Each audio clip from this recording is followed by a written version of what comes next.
Brother Jerry is a resident here in Vallejo. And not only that, he's a parishioner here at St. Catherine's. Brother Jerry is also involved in different ministries around the parish, the Knights of Columbus. He's helped with the Lazarus ministry, helping to bury people in their time of grief. And Brother Jerry has also served in the U.S. Army as a command sergeant major. He's retired now. Well, one day, he and his buddy were driving along Columbus Parkway right here near Admiral Callahan, and a police officer happened to pull over a car that was speeding. And Brother Jerry saw this, and he saw how the police officer ran after the driver, but then the passenger started to run away as well. Well, without hesitation, Brother Jerry got out of his car with his buddy, and they went after that passenger that was getting away. And little did they know that later, those two suspects were actually felons. They were wanted felons. And I said to Brother Jerry, that was a very dangerous thing that you did. They could have done something to you. And he said, well, that was because that was the right thing to do. Brother Jerry, I just found out a couple days ago, he will be reading at the 10 o'clock a.m. Mass as well. And I was very pleased to hear about that. Well, whether it's Brother Jerry protecting the city and you, or the readings from today's gospel, there's a theme here about the word Emmanuel. Because in the word Emmanuel, we see this teaching that God is with us.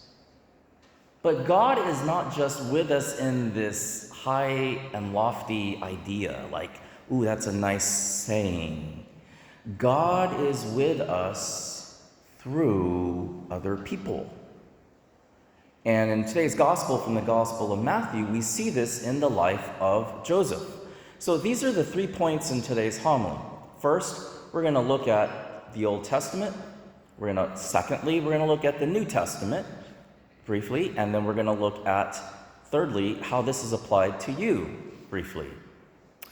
And in today's gospel from Matthew, when we hear this story about Joseph taking care of Mary, we hear that Joseph is troubled taking care of her.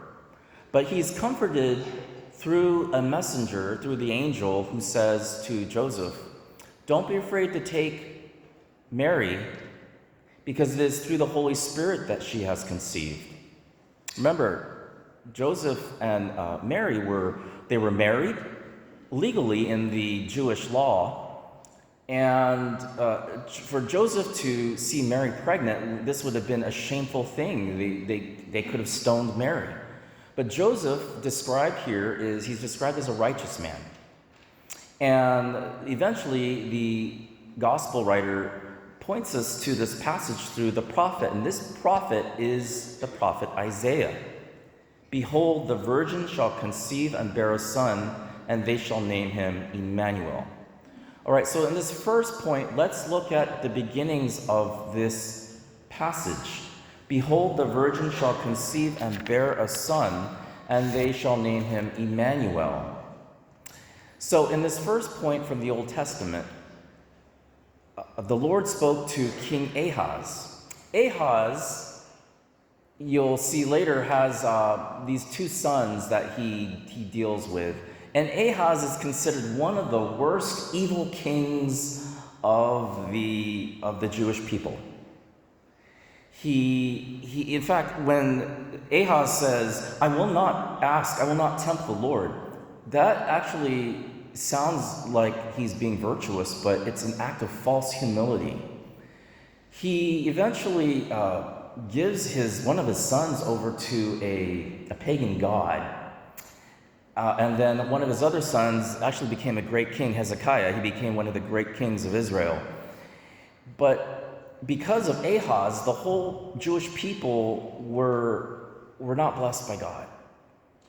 And the prophet Isaiah is actually married with two sons. This is an interesting contrast because the prophet Isaiah says to Ahaz, "Therefore, the Lord himself will give you this sign. The virgin shall conceive and bear a son, and shall name him Emmanuel." So already we see 800 years before the birth of Jesus, the prophet Isaiah trying to console this evil king Ahaz. And Ahaz was in this terrible state because the people of God in the Old Testament were being attacked, and he's trying to get God's help, God's protection. But he doesn't do it in the right way. Ahaz starts, like I said, he starts sacrificing his son to a pagan god. That, of course, isn't the way to ask for God's protection. Isaiah was asking Ahaz to trust God. That look at God's hand in history. Just as how God has provided for you in the past, he says to Ahaz, so too God will provide for you now. God has a good record of providing for you. But Ahaz does not listen, and he becomes one of the worst kings. By contrast, and this is the second main point in today's homily, by contrast with Joseph. Joseph, unlike Ahaz, is faithful. And Joseph is told the same passage from the prophet Isaiah. "Behold, the virgin shall conceive and bear a son, and they shall name him Emmanuel," which means God is with us. And so in the second point in this homily, how was God with Mary and Joseph? It was a very difficult time. And yet, Joseph trusted. And in fact, Joseph, these are some of the points that we can reflect on with Joseph as an example for us as we this Advent season. Joseph helps us to be devoted to Mary, the mother of Jesus. And if we want to grow closer to the baby Jesus, our newborn king who will be born this Christmas, we go to his mother. Who else other than the mother knows her son best? And who best to take care of, to protect, to be a guardian of, other than Joseph? So Joseph will help us as a model to honor Mary. Another point about Joseph that I'd like to share here is Joseph is considered the terror of demons. If there are times when we want to be afraid of, this king wants to kill baby Jesus, he's being hunted, there is an unknown future, there's anxiety and fear and worry about God providing, Joseph, he's been there. He understands that. But instead of us being afraid of those demons and those spirits that tempt us to be afraid and worry and have anxiety, they should be afraid of us. Joseph, as the terror of demons, shows how to conquer our fears. He's an example of this. He is somebody that we can go to. Go to Joseph. Ite ad Yosef, as the saying goes. Go to Joseph as the model. And so what does this mean for us, dear brothers and sisters? We hear about him that he is a righteous man. He is a just man. He is a member of the Holy Family that you will hear about in the next couple of weeks.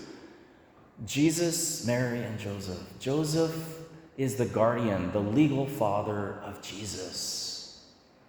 And we too can imitate him. And third and finally, dear brothers and sisters, we looked at the Old Testament, we looked at the New Testament, but what does that mean for us now?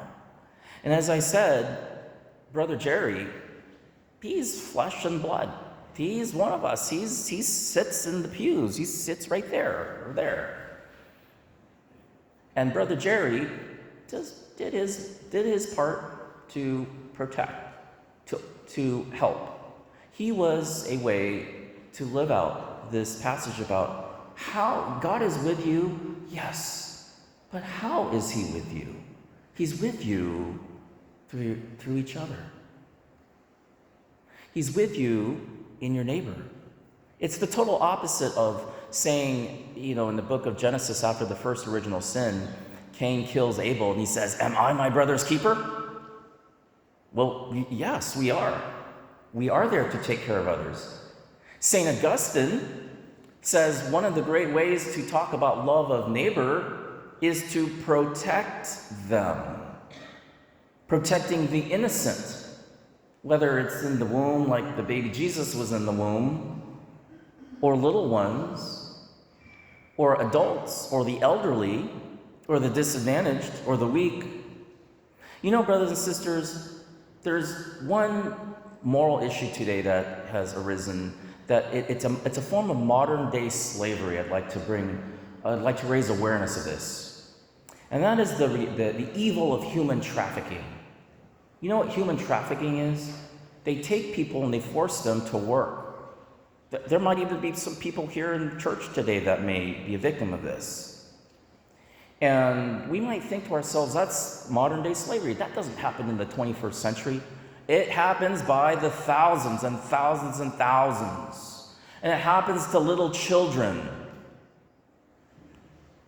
We, as a society, need to wake up to this, brothers and sisters. We are our brother's keeper, and just like Joseph, we too can protect the innocent. That's how we protect baby Jesus.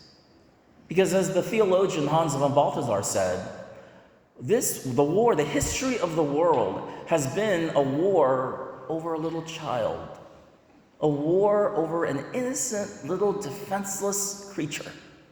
What can we do to protect them? And eventually, Brother Jerry was recognized during the annual awards ceremony for the police department, and he got a certificate to recognize his bravery. But we as citizens also can do this with looking out for our neighbor. The Vallejo Police Department is planning a Citizens Academy, for example, that meets on Saturdays, and the Sheriff's Office also has some Wednesday evening citizen academies coming up as well. You might want to consider that. What can we do to help protect not just ourselves, our families, the innocent, but what about others? So in closing, dear brothers and sisters, those are the 3 points today. We looked at the Old Testament, the King Ahaz and the prophet Isaiah. Secondly, we looked at Joseph. And we went to Joseph as a way to show how God is with us. But thirdly, we also see how God is with us today. Can other people see how God is with us through you? What can you do this Advent season to show that God is truly with us, especially in the less fortunate and those in need of protection? Listen, O house of David, is it not enough for you to weary people? Must you also weary my God? Therefore the Lord himself will give you this sign. The virgin shall conceive and bear a son, and shall name him Emmanuel. Emmanuel, which means God is with us.